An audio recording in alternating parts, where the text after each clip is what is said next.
What's up, everybody? Welcome back to another episode of this podcast should be played loud. Today is, I guess, was slated as a vengeance episode for me for inflicting, unleashing Daft Punk's Interstellar 555 and or 5555 and Electroma. So in in retaliation, I was made to watch Honkytonk Man, a film by Clint Eastwood. Chad, why don't you fill us in on Honkytonk Man? Yeah, in case you missed the last episode, Alan made me watch some anime and experimental bullshit. And To quote the dude, I this aggression will not stand. yes, exactly. To quote the dude, I fucking hate the Eagles, man. But in this case, it's anime music videos. No, I didn't really hate it all that much, but I thought it would be fun to do a complete zag, and talk about one of my favorite directors and actors, movie stars, iconic Hollywood figures, Clint Eastwood, and his 1982 musical western comedy drama Honkytonk Man, which is set in the Great Depression and is loosely based on the life of Jimmy Rodgers, which we will get into. This is Clint's, I believe, 1, 2, 3, 4, 5, 6, 7, 8, ninth feature. He's made a lot of movies, folks. He's made, I think, almost 40 or over 40 feature films, which is incredible. Most of them very good, in my opinion. And yeah, this is one that was like a little bit of a zag for him and sort of, a harbinger of things to come, and in a mode that he would like return to more often, and kind of like is a solid entry in one sort of like corner of Clint's directorial filmography. It stars his son, Kyle Eastwood, No way. yes. Okay. One of many times that Clint has cast his own family members and children, either directly as his own children in the film, or sort of stand-ins for them. There's a really kind of interesting thread of his films about there's a lot of themes of him being a bad and sort of absent father, and then he ironically casts his own children in those movies. So there's a lot of like juice sort of happening in the casting and on screen. And a lot of times his children kind of joke that like that's the only way that they get to spend time with him is if they are in the movies. Damn, And I actually think the kid's pretty good in it, as well. He's not bad. Yeah. But the movie follows a honky tonk singer in the Great Depression and kind of barroom country singer who has his dream and has the opportunity to audition to perform at the Grand Ole Opry, a iconic venue in Nashville, Tennessee. Alan, have you ever seen a show at the Grand Ole Opry? I have not, actually. I mean, I've played plenty of shows in Nashville, but yeah, I usually am kind of a dork about going to iconic music cities, and like Memphis I have a strong connection with, and I've been to Graceland, and I've been to Stax Records and the museum they have there. But Grand Ole Opry is just one. I guess it's because I'm not a big country guy. I mean, I appreciate country to an extent, but it's just it's not fully my bag. Totally, but yeah, I mean, I would recommend it. I've been there once. I saw a show I couldn't even tell you who performed. It's kind of like, I don't know if it's always like this, but it's kind of like, a bill, right? Like you just go and see whoever's playing. Oh And wow. like, I mean, they announce it beforehand, but it's like, at least the way I saw it, we saw like several groups or solo singers. And it's a real just kind of show, and it was great. I mean, it's like, it's sort of like, as you see in the film, like set up like church pews. And it's big and sort of grand, but also sort of quaint as well. Sure. It's a good time. I highly recommend it. Along with like the Country Music Hall of Fame in Nashville is really amazing as well, and definitely worth visiting. But so, the film is essentially a sort of road trip movie with him and his young nephew, sort of making this trip to Nashville. I think from California, right? And Yeah. and Oh just wait, the no, no, kind no. of like, They're thinking of moving to the family that's there is like I guess because it's also the setup is that it's like Dust Bowl era depression, and this family loses their crops, and they're gonna move to California. I forget exactly where oh, they are. right. Yeah. Okay. But yes, but it's a, several, certainly a couple week road trip. They're going to hit honky tonks along the way, and they sort of get into various kind of misadventures.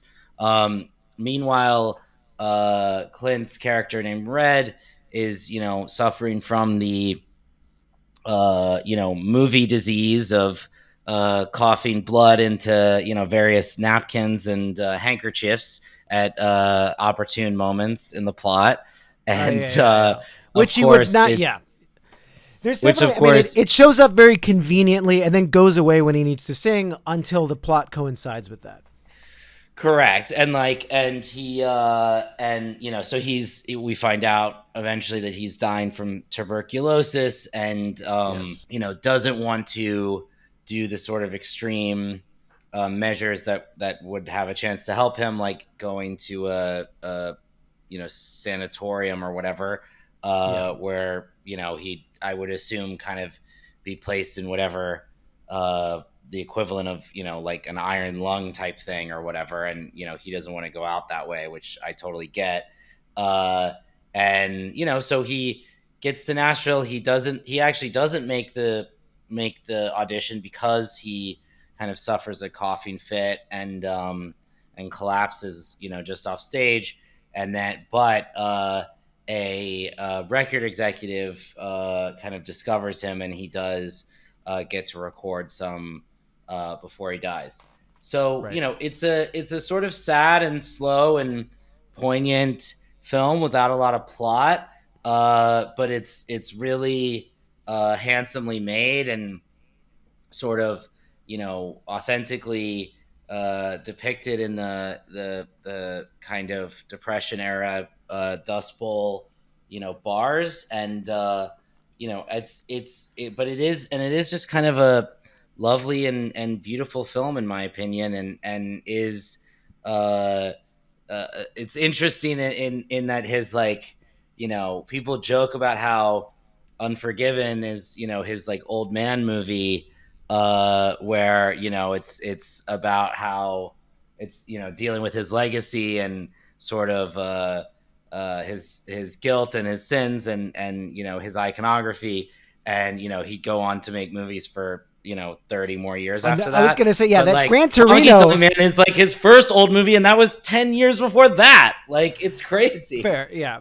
Every time I think he's made his old man movie, then he makes it. It's like, yeah, like Gran Torino felt that way, where it's literally like, get off my Yes. lawn. But then the mule. Yes. And then he makes the mule, and then Cry Macho even later than that. So Jesus.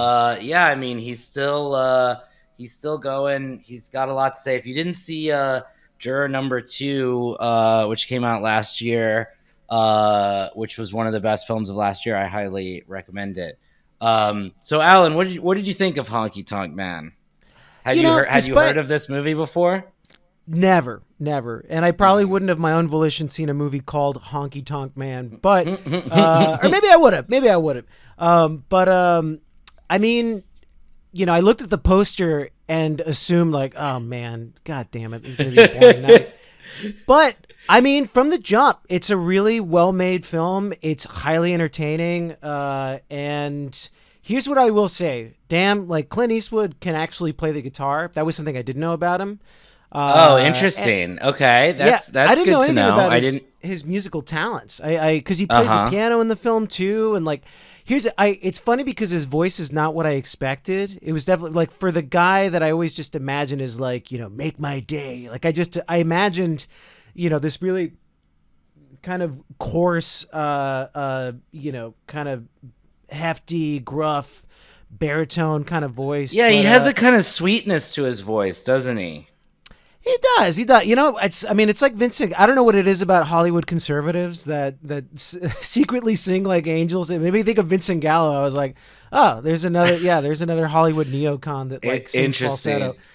Yeah, Yeah. I mean, speaking Uh, of Electroma and Brown Bunny, I mean, there's this movie isn't totally dissimilar to Brown Bunny. It no, has it no. has It's fewer it has fewer unsimulated blowjobs, but it is a dusty road movie. sure, sure. I definitely let me see some things I wrote down. Uh, okay, actually, well, one thing, and this is just a general question, but I've always wondered how an actor approaches directing a scene that he's in. That's something like, well, speaking of a Vincent Gallo, speaking of somebody that's like Yeah, I mean self-directing. that's a great question. And I guess I can speak to I'm not an actor, but I have produced and first AD'd for directors slash actors before. I guess the most notable example would be a film I worked on called The Climb. By Michael and Angelo Covino, and his new film Splitsville is coming out in a few months, and the trailer just came out, Nice. and it looks great. He also is in that one. Um, what I would say is that it is having a command over the medium that is sort of that has to be just very natural to them. It is sometimes obviously they watch playback and etc. But like for that's not really how it's done. It's sort of like there's a magical thing that they kind of are able to do where they're just sort of commanding the scene from within. And I think that like the best actors that I've worked with are act like and behave as if they are just another crew member, in that like everyone's job is to make the shot work, and Sure. so they understand that their job is making the shot work, and if that means I need to hold the lighter up a little higher so it's catched on camera, or it means I need to hold my look a little longer to sell that beat, or it means that I need to you know, pick up the key with one hand and the glass with the other and the cigarette with the other, and then put my sunglasses on and then go out the door. They're gonna make that work to make the shot work, and like any actor like that can direct. Amazing. And I think that Well, that's just kind of like this guy has been on set, you know, almost every day of his life since he was 19 years old, like right. movie making just comes naturally to him. So it's sort of, um, it stands to reason that he would, start to want to direct.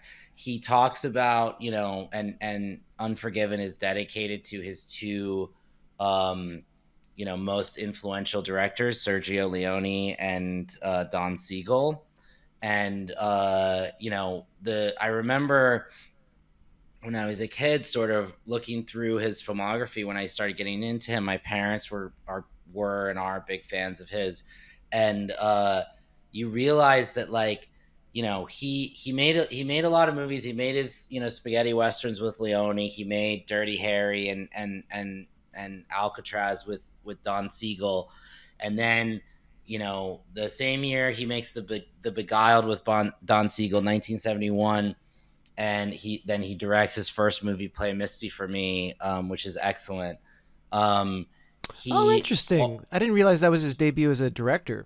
Yes, and then after that, he basically doesn't work with a real director ever again. Like he basically directs all of his movies that he's in from 1970 on, 71 on, with a couple exceptions with one or two more movies with Don Siegel, and then a handful of movies that are directed by either his stuntman, his producer, or his first AD, which really means that he just directed it. Sure. He makes In the Line of Fire with Wolfgang Peterson, but other than that, he basically has directed every movie he's been in for the last 50 years almost. Which is crazy to think about. There's kind of no one else like that. I mean, the only other people, what's really interesting about him is that the only people that are comparable to him in the sense that have directed themselves in that many movies are comedy people like Woody Allen or Jerry Lewis or Charlie Chaplin. I can't think Right. of a drama equivalent. Like, sure, Robert Redford has directed some movies, but like he hasn't directed 40 movies, and he's not in most of them, you know? Um, Yeah. it's like, yeah, like now Bradley Cooper has directed three, will have directed three movies by the time this comes out. Like, but it's just the level of his, the how prolific he is and has been. It is what it is really comparable to, and it's a similar timeline, and it's a similar amount of movies, and also jumping back and forth between being in them and not is Woody Allen. Unfortunate comparison, because I can't think of Sure. two Yeah. Yeah. more different sort of on-screen personas. Completely. Yeah. I mean, But I it's would just say he's a like, fascinating guy. yeah.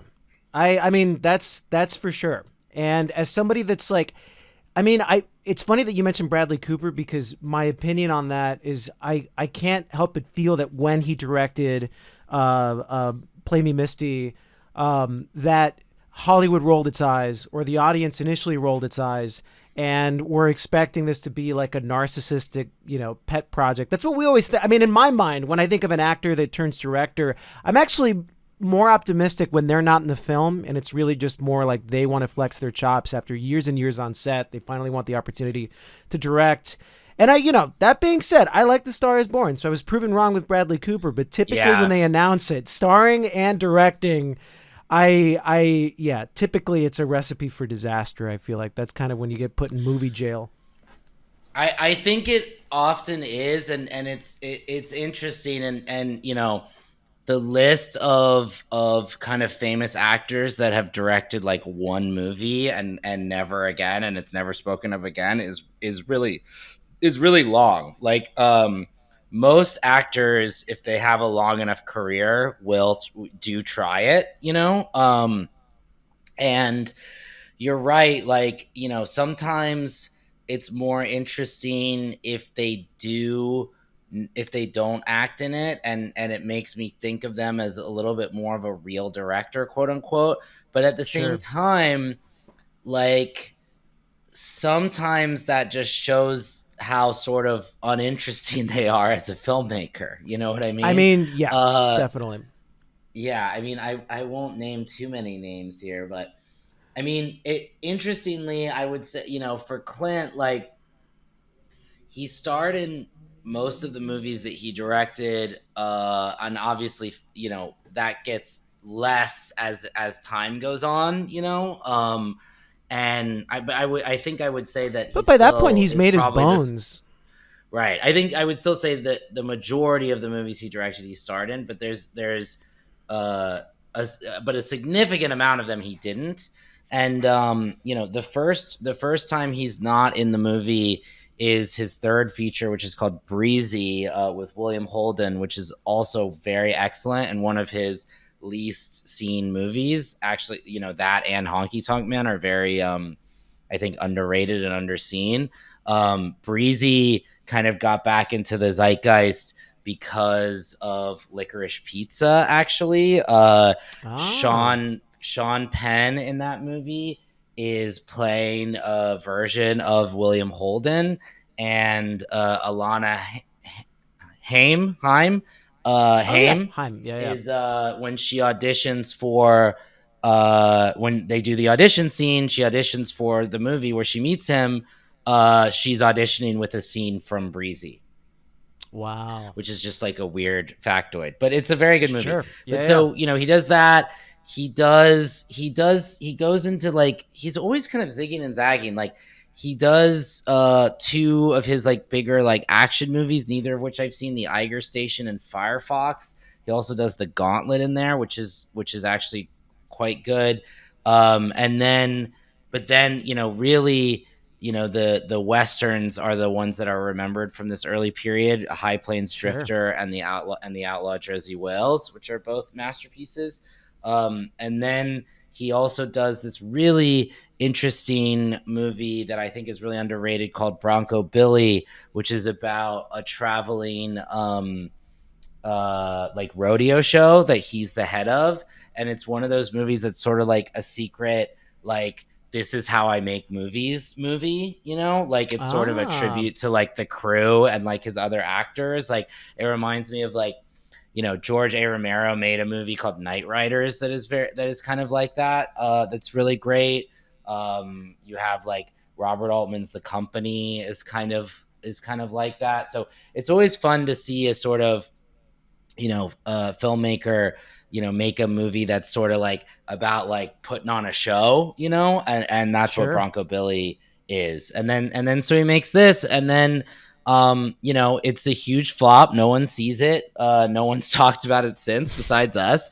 And then he goes back to the well of Dirty Harry, and makes Sudden Impact, which is the third Dirty Harry film, which is the only one that he directed himself, which Oh is also wow. quite good. But so, yeah, I mean, it's very interesting. I mean, like, Clint is clearly very interested in music, loves music, loves jazz. An early movie in his career as an actor, which I have not seen, but is kind of like talked about as sort of a joke, is called Paint Your Wagon, which is a musical western from 1969, with Lee Marvin, Clint Eastwood, and Gene Seberg, written by Patty Chayefsky. Maybe it is good. Hmm. And it's a musical western. And can Lee Marvin or Clint Eastwood really sing? I don't think so. No. And No. also, No. No. just like the title, Paint Your Wagon, is just kind of like has stayed in the culture as sort of a joke. I think there's, speaking of, our little Simpsons corner that I was always gonna kind of say keeps there's got to be popping up. yeah. There is a Simpsons gag about Paint Your Wagon, 100%. Um, it's it's here. I'm pulling it up now, but I don't remember the context. But they definitely like they they definitely. Oh, Bart is trying to show them a horror movie or whatever, and I think he rents the wrong tape, and it's Paint Your Wagon instead.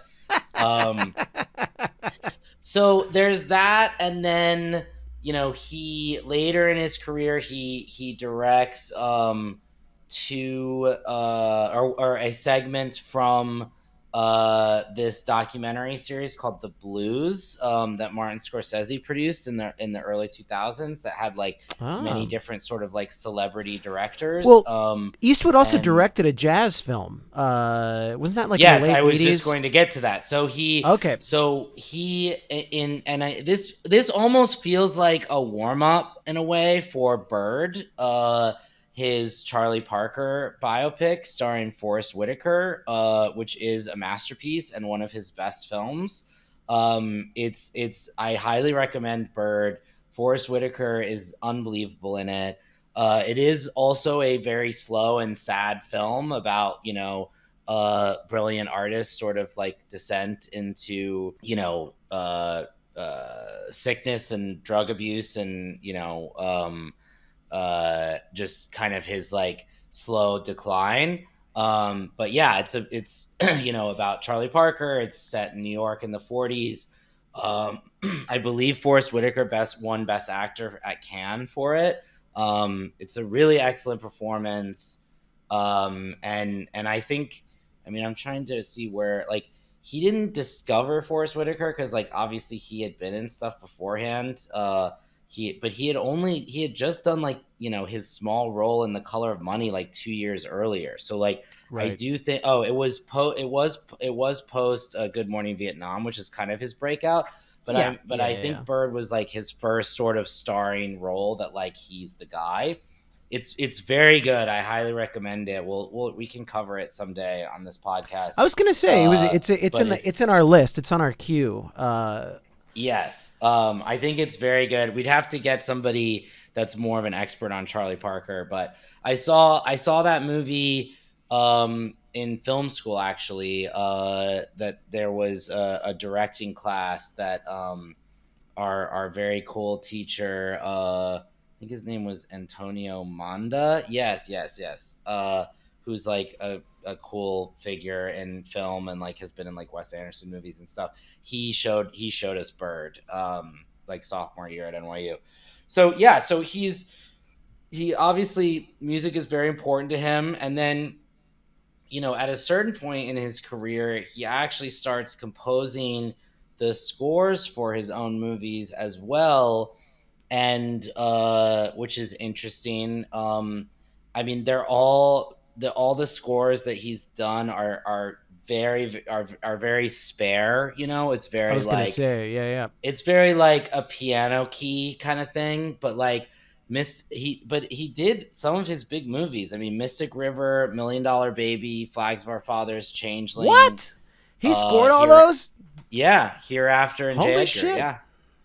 And Damn. then he also famously and notably sings over the end credits of Gran Torino, which it was a thing that I loved, but sometimes some people made fun of. But I thought it was great. I thought it was like a great way to end that movie. I love that movie. I think it's so good. And like his character, spoiler for Gran Torino, but dies in the end, gets killed, sacrifices himself basically to save this kid in the neighborhood. And then so it's kind of really touching and poignant to like hear his voice sort of come back and like live on singing about his car. And yeah, it is similar to this in that it's a sort of like talk singing a little bit, like, Yeah, he is kind that of. what I you made a call it? note that Like, yeah, he kind of sounds a little bit like that era of Leonard Cohen where he's kind of doing mock country. So it reminded me a little bit of that because it's I somewhere can see between a that. speak singing kind of thing.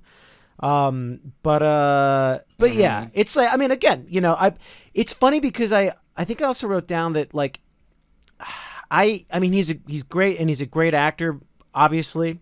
He's a great director, but there was a small part of me that kept feeling like this was maybe a miscast for him because he has so much pathos that like I can see him being a hard ass that doesn't want to stop his bad habits, and he knows that he's just slowly marching towards the grave with them.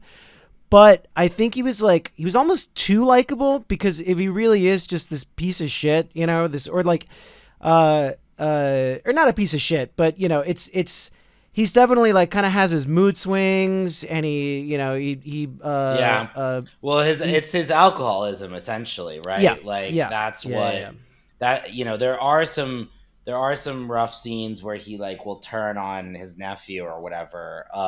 yeah.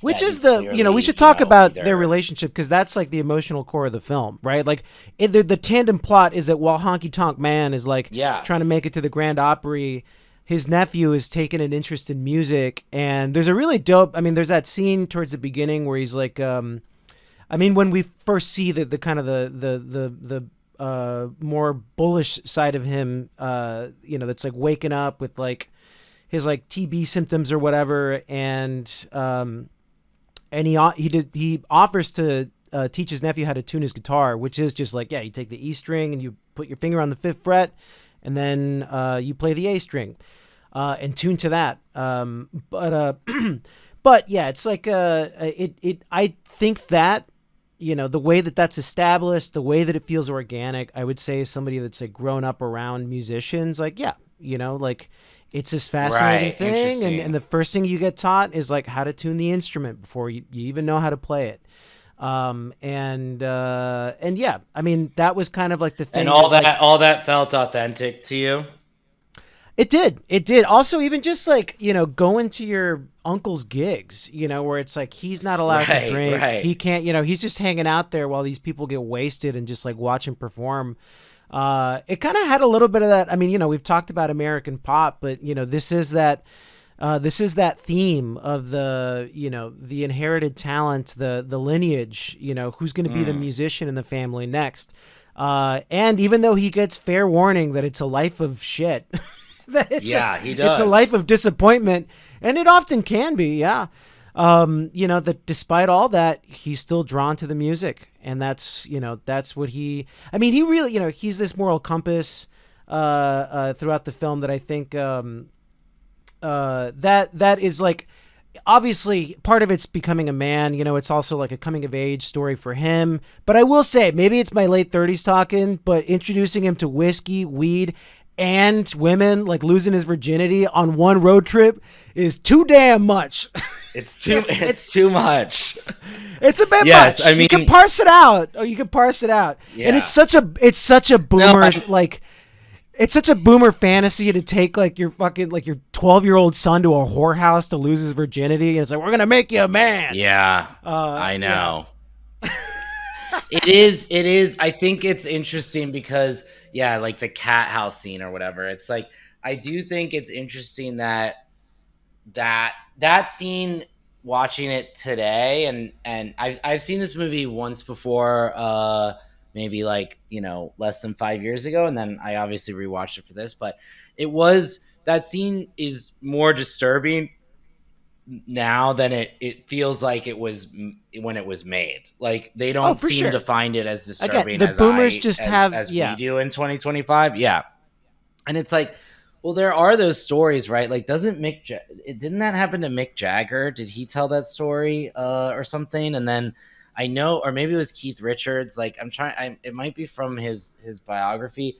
And then, obviously, like, Richard Pryor had something similar, I think, happened to him too. So I guess it like was a thing that happened. But you're right. It is kind of like, it does I mean, I have friends that, like, in appear in all of Mexico, is these just, boomer narratives that, like, this is for what you sure. do.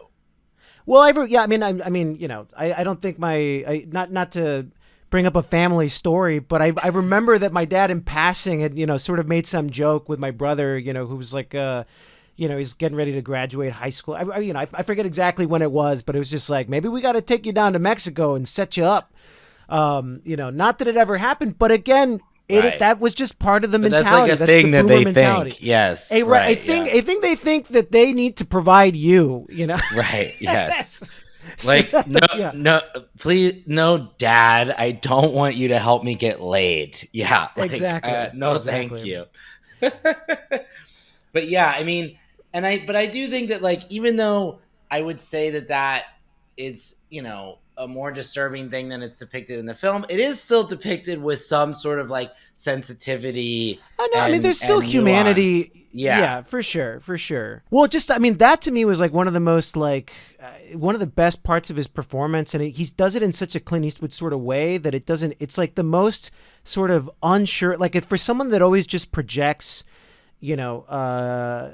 like, bullheadedness and confidence, and just like you never see the crack in the seam, like, with that scene when he's asking, like, basically, yeah, so they have this stowaway character that's this girl that on some side quest to get money to get to Memphis, they meet, and she works for this like grifter basically, and initially she's offered as payment, and she Yeah, wants to go to Memphis. he tries to like sell her to Yeah, Clint yeah, Eastwood's yeah. character. It's really awful. Yeah. So then basically, she winds up leaving with them anyway, like unbeknownst to Clint, or to Honkytonk Man, or Red. Yes, that's his Red. character. Unbeknownst to Red, aka Honkytonk Man, aka Clint Eastwood. So she hides in the trunk. The son finds out, or sorry, the nephew I'm getting all confused because they have real life dynamics, but they're playing. It's a different dynamic in the film. Mm-hmm. So the nephew is, he feels bad for her. He wants to bring her along. There's a hilarious scene where they get pulled over by the cops, and they find her in the trunk and just have to bullshit their way out of it. And the whole time, like, I kept thinking that, like, he eventually warms up to her. Red does, with the intention that maybe she'll get together with his nephew, or that's their relationship or something. That's at least where the film kind of seems to be going. And then we get this hard cut because there's like a scene where their car breaks down. They can either be stuck in this like small town, or they can bus ahead. Red basically decides to bus ahead and leave his nephew and this girl behind to then drive the car to the next city. But I forget what happens. He stays at the bar too long. He gets drunk. He misses the bus. So then he has to catch the next one, which is in the morning. And it kind of just hard Yeah, cuts there's a from lot. like, There's a lot of like bus schedule dynamics. yes, yeah. So it hard cuts from, oh shit, I missed my bus. I guess I'll catch the next one in the morning, to him waking up kind of like genuinely confused, and she's in bed with him, and the nephew's just sort of sitting in a chair. So I don't know if he watched them fuck. Like, there's just a lot of ambiguity about how it all went down. And he looks legitimately like kind of freaked out. He like wakes up with the scaries, the hungover scaries, and he runs to the bus, Right. leaving her behind. And she thinks that, like, also she's the character's, she's like a quirky kind of loony sort of, upbeat. I mean, she plays for a lot of like comedic relief, but in this scene, she's like convinced that she's conceived and, I'm going to have your baby, Red. And so obviously, what does a guy like that do? He gets the fuck out of Dodge. But when He he gets the does, fuck out of there. Yeah. yeah. But when he says, like, he looks at his nephew, Haas, that's his name, and he just goes like, Jesus, Haas, did you see anything? Did you hear anything? I mean, did she not do anything? I'll see you in Memphis alone. His bus is leaving. The way, just something about the way he asks him that, where he's like, he's genuinely embarrassed and feels like apologetic in his tone, like if his nephew saw any of it happen. But he's also asking him, did it happen? Like, why did I wake up naked in bed with this person? And it's just like, that was just some real ass shit where, like, some dysfunctional family shit that I thought was like really well handled, but also just one of the moments in the movie where I'm like, this guy sucks. Um, Yeah. Yeah. yeah, He does. He is kind of a piece of shit in that moment, but it is also like, this girl is obviously kind of a little crazy and like is sure, is maybe yeah, trying to baby trap him or whatever. But to get back to your earlier point, it's interesting that you say that, like, you almost kind of want him to be a worse guy, yeah, for like the drama to work better. And like, you might be onto something, and maybe he just didn't have the this sort of insight, or the lack of hubris or ego to sort of depict himself in that way, as he is, more readily to in stuff like Pale Rider and White Hunter, Black Heart, and then obviously and certainly and most effectively in Unforgiven. So maybe that's part of it, and that is kind of interesting that might have needed to sort of like mature into that a little bit. I mean, he hasn't been afraid to, show himself like that, in stuff like the Outlaw Josie Wills and whatever. But like, some of those things, it's like, yeah, but it's in the context of being like, he's kind of a badass, like, and in Honkytonk Man there isn't room for that. So it's like, you almost, I get what you're saying, where it's like you almost want him to be sort of like more of an alcoholic, more abusive, more sort of like morally questionable, for the kind of like, you almost want the movie to be a little darker. sure, And that's not always like, doesn't necessarily equate with quality, because I do think that like part of the charm of the movie is that it is oftentimes funny and fun and kind of an adventure. So I Sure. wouldn't want to lose that, but like I do know what you mean. Yeah, it's funny because then we're followed by the Beale Street Memphis scene, where eventually the son makes it to, or sorry, I keep saying the son. Haas, the nephew, makes it to Memphis, and Clint is playing some real honky tonk piano, and it's so funny because like. I mean, it's also just like a check it out how cool I am that I can play in this black club and like nobody says anything. And the son, and like, or yeah, Haas shows up But it and is first cool. It is it is cool that he can do that. he takes it a step too far because he makes that comment. He refers to some time that he had to do blackface so that he wouldn't be caught by the police playing in a black club. That was a fucking major LOL. Woof. Yeah. Oh boy. Oh yeah, he really blended in. Yeah, for sure. Yeah. That was an amazing line. But Wow.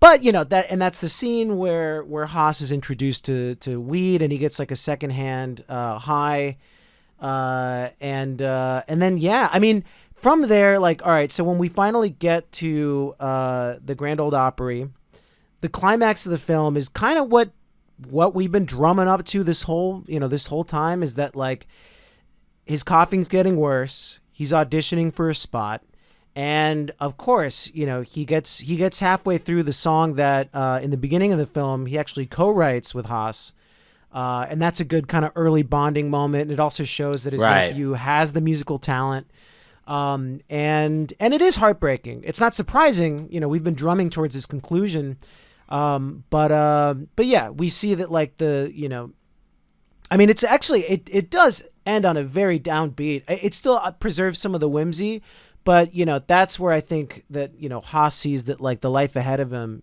Especially inheriting his guitar, which spoiler alert, obviously he's gonna die in the end. We know that because he's sick and he's not doing anything to get better. He's still smoking like a fucking chimney and downing whiskey, just bottles of it. So And yeah, singing, which is obviously a strain on his throat and voice. I mean, I yeah, think that it's interesting that something that happens with Haas once they get to Nashville is that you really kind of see how much he's grown up, where he yeah, was just so naive and kind of could barely even speak to anybody, was just kind of taking it all in, and to the point that he's like standing up to adults sure, in Nashville, to some of these like music executives and like others that are sort of like trying to drain any ounce of juice out of Red before he dies. Although I do think it's interesting. I think the guy should I have to look it up. This is one of those interesting movies where, and Clint did this a fair amount, where it's like this was clearly one of his lower budget movies. He was more known for action and violence and westerns, and this is a downbeat drama. And it's like it's the type of, you watch a movie like this and you go like, oh, every actor in this except for Clint is being paid scale. So it's yeah, like it's not a bunch of people that you don't recognize anybody, and although the one guy that tries to sell the girl to him is the Tommy Lee Jones's father in No oh Country for wow, Old Men. He's the you can't stop what's coming yeah, guy. sure, He's yeah. great. He's got a great voice. He's got a great face. Or no, it's his Um, brother. It's his brother, not his father, because his father Oh, you're died. right. You're right. Yeah, But you yeah, know what I'm talking about. Oh yeah, of course. His father dies. That's the whole. Dream and narration. But yes, it's his yeah, yeah, older brother that he meets with the one scene. You know what I'm talking about? Like, yeah, uh, yeah, yeah, yeah. yeah, he's that guy's great. But so there's another. The actor that plays the sort of record executive, like the A&R guy, who's very good. Um, and I just kind of like how it just feels like an I think his name is Joe Regal Budo. And it looks like he was basically like a TV actor, which makes sense. But I think he's very good, and he's sort of like a lesser movie would have made that guy evil, Sure. and they don't do that. Like he Well, he kind also of makes a very good point that despite the fact yes. that everybody knows that he's dying, it's like, well, this might be his only chance at being great. Might be recording, Exactly, even and just the chance to record in a it's studio. like kid, like you're mature enough to see what's happening and to see that he is dying and to recognize that this isn't going to help. But I'm going to level with you because you actually need to be mature enough to realize that he knows it too, and he's choosing to do this. Yeah, I mean that Sorry, I should mention the actor I was talking about from No Country for Old Men is named Barry Corbin, who's great, who's 84 years old and is still working, is still wow, on like Yellowstone and fucking Tulsa King and shit. Good for god him. damn, yeah. Um, so Well, anyway, yes, so I that think that last Nashville section of this movie is very interesting and unexpected in the way it plays out. From him not making the audition to instead recording to having all that stuff is like I just think it's very good and like it's not kind of how I expected exactly the movie to play out, even though that he is gonna die from this disease and not make it. I mean, I had mixed feelings about it. I mean, I think he doesn't make him evil, but also like I don't know that this would have happened quite so quickly, and the studio would have already been booked. I mean, maybe in the context of music executives like trying to poach talent from the Grand Ole Opry, but Right. the only thing that felt a little like some movie bullshit is like the scene where he's recording, and then Yeah, I he wanted like to ask you about this scene with Smokey. yeah, which actually, I mean, I will say this. Are session musicians that pro that if your guy can't finish the song, they step in and finish it for you? That's believable, especially if they're aware that this might be happening. But I mean, it was like it was such a movie thing to have happen, and I mean, that was the only observation of it that I found realistic. But like, I mean, people would stop playing, and it's ultimately like this guy's literally fucking dying. What are we doing here? I mean, there is a certain Right. yeah. There's a certain sort of Well, it's kind of interesting that scene, and I think again like the guy who plays it, it's like yeah he gets all these kind of like actors, but they're all just these character actor guys like TV guys, and they're all just like really good. He just knows how to pick them. Like the guy who plays Smokey, his name is Marty Robbins. Like it's his only scene in the movie, and he's like really good. He has to sell a lot of stuff, oh and yeah. and I really like him in that scene, and I think it's one of those interesting things where it's like, of course, like, and maybe you can explain this a little bit, but like back in the day, it was like nowadays.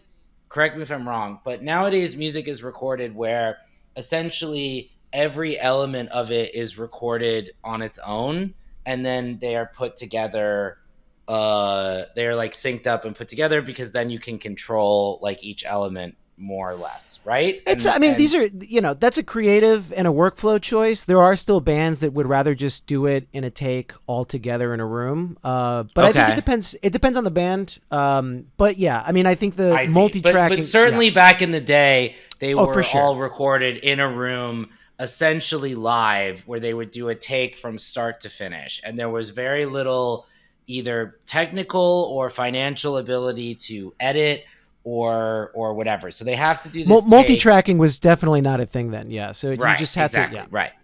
So, in this scene, they're trying to, he's trying to record and they're trying to lay down the song, and he's with all these session musicians that seem to be very good, and they're sort of like, and they focus on one named Smokey who's like sort of, you can tell they're all like rooting for him to like be able to make it through the song, like yeah. and trying to help him, and then he ultimately can't and sort of has to go to the other side of the room to like cough his lungs out, and then this other character, Smokey, like finishes the song. And the funny thing about it to me is like, not that I didn't think that was realistic, but this guy who's probably a professional singer in real life like sounds way better than Clint Yeah. does. And then it's kind of like, are they really going to release the record like that, where it's like, It's like one guy coughing in the starts the background. song and the other guy does, and the other guy finishes it, and the guy that finishes it sounds like way better. Like, I don't know. It's just like, give Smoke, like, just credit Clint as a writer and like give Smokey a fucking album, dude. Like he's killing it. That's what was going through my head during that scene. For sure. And also, I mean, because, back then deals were pretty shady and it's not like you really got to keep your publishing. But I was also just like, yo, if Haas co-wrote that song, Haas better be getting some points on the publishing. Residuals, man? Yeah, he's got to get that publishing money. Fuck yeah. Yeah. I will say the thing that sort of preserves the whimsy of it is the scene at the end where, they're burying him and they sing a song. And I forget, he's not buried with his guitar. Haas inherits the guitar. Right. Yeah. So it's like, so from there, they bury him. You have that eulogy, the singing scene. And then it's like off we go to Hollywood, I guess. Cause now the family's moving he has to reconnect with his family and has to drive all the way there. So it's one of these like, and the adventure continues, and now it's Haas. But he's learned a ton of life lessons and had an unforgettable, few weeks that will, essentially affect him for the rest of his life. I think it's nice. I mean, I should say too. Now I'm reading that the guy that plays Smokey is Marty Robbins, who was a famous country singer. Okay. Out of Nashville at the time, which makes sense. I mean, like that's kind of how he carries himself. He was very, he was prominent at the Grand Ole Opry. Like he has a long ass Wikipedia page. So I think this was a pretty famous dude. But so good for him. He has a nice little role in this movie, and I think he's quite carries himself quite well. But yes, I mean, I think that like this is an important film in Clint's career as a filmmaker, in terms of themes. It's the type of themes that he would return to over and over again. This sort of fathers and sons, guilt and redemption, trying to generational trauma. Like all of these things are quintessential Clint Eastwood cinema themes, and I think he achieves them sort of more maybe explosively in other films like Unforgiven, but I do think that this is like a low-key really excellent and underrated film that people should check out if they like this type of music, or they like Depression era films, or Clint in general. It's interesting that you say that he also, like, the character. We should talk a little bit about Jimmy Rodgers, who's the character that this character is kind of based on, the real life person that this character is kind of based on. Who I don't know a ton about, but he was kind of considered to be the father of country music. He was a yodeler. He was born in Mississippi, and he died at age 35. A lot of these guys, Hank Williams died when he was 35, I think, as well. Like, a lot of these guys made like a huge impact. No, Hank Williams died when he was 29. Jesus. A lot of these guys made a huge impact in a very short period of time. I think that, like, there was in the 20s and 30s, like, this kind of music just really sort of exploded. And a lot of the sort of canon of the, like, Great American Songbook was sort of popularized and created during this time. And it makes sense. I mean, it's country music is essentially just like white people blues, yeah. and they're it's the honky-tonk. Yeah. And so these guys, like recorded a ton of shit and performed a ton. Jimmy Rodgers also, also died of tuberculosis. Um, but it's funny. He's 35, but Clint is. I wonder how old would Clint have been when this movie came out? 1982. Um, and he was born in 30, so he would have been 52 already. So he's already older than the character that this is sort of based on. But with the way these guys drank, I was gonna say, yeah. I mean, back he's then, probably 35 was looking 52. Yeah. yeah, 35 was the new 52 back then. Yeah. Exactly.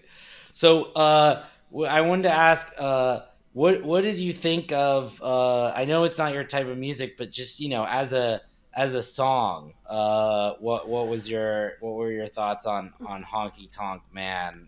As a The song, song, it's yeah. it was The nominated. wrap It your was arms. nominated for the Razzie Award for Worst Original Song. Oh my Although God! no, Great. I'm sorry, Yeah. not that one. That one wasn't. It was another song in the film called "No Sweeter Cheater Than You." I Oh didn't even yeah, know the yeah. Razzies were around in 1982. Fuck the Razzies, by the way. But Sure, they've gotten it wrong that plenty of that is times. that is funny. I found a I own this soundtrack on vinyl because I found it in like a record shop. Not that I'd ever listened to it, but like I found it in a record shop for like $2, and I was like, This is "Oh, what this is like." Chad, this is what I love about you, because you're not the kind of guy that buys like man-child, like reissue, like Labyrinth, some like Mondo release. That like if you're over 35, it's time to throw away the Ghostbusters merch. Fuck off. But you will buy a the soundtrack to Honky Tonk Man, which I actually think is more is more mature of you. Actually, I dig that. I dig that. There we go. No, yeah, I'm not wearing. I haven't busted out my Clerks, my Kevin Smith Clerks T-shirt Yeah. since college. But like, If it's not a if I do reissue, see an obscure, yes, if if I it's see an obscure movie soundtrack, I might grab it on vinyl. for sure. If it's not a reissue, I got no problem with it. But if you're dropping, It's not. $50 No. for like a No, no, no, translucent no, no. vinyl of the, It was 100% less than $5 for sure. amazing. I just wanted it to, if I ever needed to throw it on at a party, to really kick things off. Wrap your arms around this honky it- tonk man. Yeah. Honky Tonk Man. It's not. I mean, Well, the song's fine, especially because you see the scene where it's written. I think the fact that it's like a song that he wrote with his nephew as kind of a lark while they were like on a road trip, I think sells what it is. That it winds up being the song that impresses the Grand Ole Opry up until he starts coughing his lungs out. I mean, I don't know. I'm sure the Opry had heard superior jams. But again, in the logic of the movie, totally works. Totally works. Got no gripe with it. Got no that's beef. that's what the judges should have said in response, is that well, the Opry has heard more superior jams before. uh, but yes, yes, I hear you. I mean, I think that we could do a whole sidebar on original songs in movies that are supposed to Sure. be hits, and like if you buy it or not. Speaking of of Bradley Cooper's A Star Is Born, I feel like Shallow is kind of one of the more credible versions of that. And then Oh, what we, you of mean? course, You mean famously, the scene in Luc Besson's Subway when he's when that guy when that band or the characters form a band and their first song is what is it? Guns don't kill people. People kill people. That's like the hook of the song.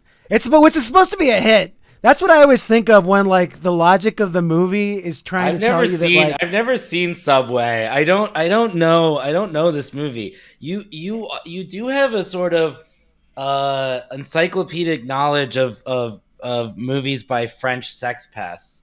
Yeah, I for don't sure, I for don't sure. know I what was gonna that say is. more so cinema do look, but yeah, I guess most of them would maybe fall into I that mean, category too. yeah, I mean, For the record, kind Carrick's of is still clean. six of one, six of one, half dozen of the other. Yeah, you're right. We're just waiting for the Carrick's uh, allegations to drop, Yeah, or for for Le him to Shoe like to say drop. something about 9/11 or something. Yeah, But at yes, least at least pull a uh, Von Trier it can, you know. yes, right, exactly. He's been smart enough to make very few films and keep his mouth shut in between them. Uh, so no, I actually I've never heard of the movie Subway, but gotta add it to the watch list now. It's fine. It's what. Isabella Johnny. Yeah, yeah, yeah. Um, and then, of course, we famously disagree on if the songs in Streets of Fire are good. Another vinyl soundtrack that I own. uh, and, All right, that one might be a reissue, and I might have a problem with that. That better not say Mondo on the back of that. I don't know it why I'm picking doesn't. on It's Mondo. not a Okay. reissue either. It's Okay. not. I All right, it's promise fine. you. We're good. We're good.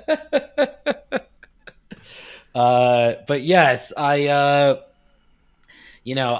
glad that I kind of got to punish you by making you watch this, but I'm also glad that you kind of liked it and I did. and got It the was great. appeal. It Like was great. that's exciting to me. It is it also is a little bit we can mention too, it's not so dissimilar from Inside Llewyn Davis either. There's a sort of like, I clearly like these kind of movies. Wait, this It's movie a doesn't have a sequel, does it?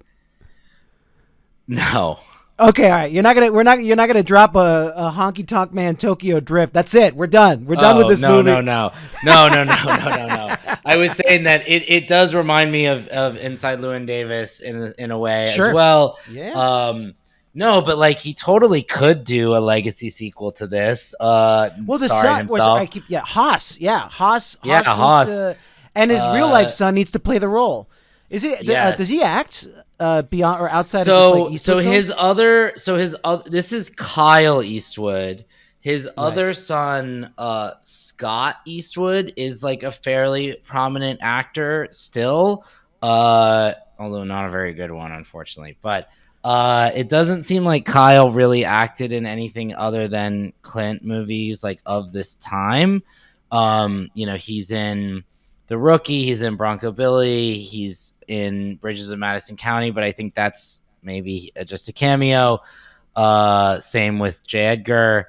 And then weirdly, he's in Summer Hours, the Olivier Assayas movie, but I don't know why he would be in that. The French fucking love Clint.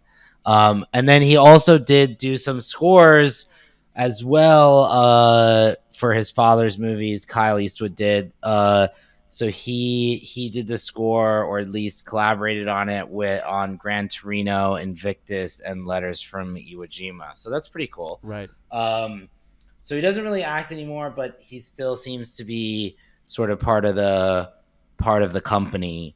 And then his other son Scott, who is in like the Fast and Furious movies and like stars in a lot of like sort of like DTV action movies. Yeah. Gotcha. They kind of tried to make him a thing, and like it hasn't really, like, he works for sure, but like he hasn't really popped. But like he's in like Suicide Squad, he's in like Wrath of Man, he's in stuff. He's in the Fast movies. So but, they tried to nepo baby him in, but it didn't quite take. Yeah, but it didn't really work. Like he doesn't have the sauce.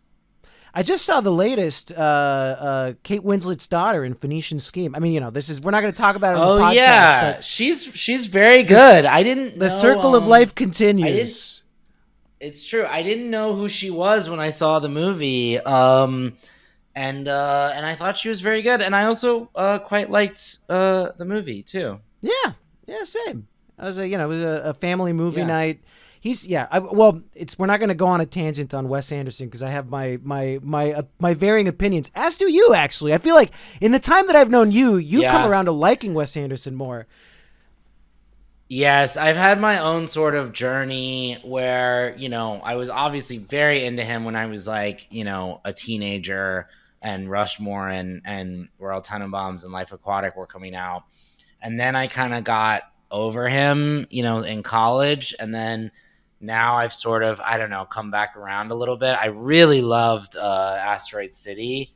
And that kind of has, you know, brought me back into the fold. And then it's also kind of like, you know, I was certainly one of these people that complained about like, it's just the same shit over and over again. And it's like, but that is a problem. It gets to a point where he sort of just like doubles down on it to the point of just like, this is his thing. And like, you either like it or don't. And like, there's lots to like in it, you know, like there's something to be said. Can we call him I'm trying to think of a band that like never like the P-Funk, the Parliament of directors, where it's just like, we're a funk band. Every album we subsequently put out is going to be a funk record. And that's, if you don't like it, that's a YP. That's a your problem. So right. I don't know. There is something defiant as somebody that insecurely, you know, is constantly trying to figure out how to outdo himself or reinvent what I do or whatever. Sometimes, right. Man, it might just be easier to just, because if, you know, you could spend a whole life mastering one instrument. You could spend a whole lifetime mastering one style of storytelling. And I think that, you know, to Wes's credit, this movie won me over. He's still doing new things with that form. Yes, that's how I felt about this movie. I think what happened to me is that I sort of like, as the movies went on, was able to stop focusing so much on the style and sort of realizing like what was going on, like narratively and thematically, and like how increasingly complicated and interesting those things were, that like even if the sort of like ornament that it's in are kind of similar, like he's making movies about, you know, relevant and personal things still, you know. Sure. So I don't know, hats off to him. And hats off. You guys get a bonus. You get a little Wes Anderson sidebar here.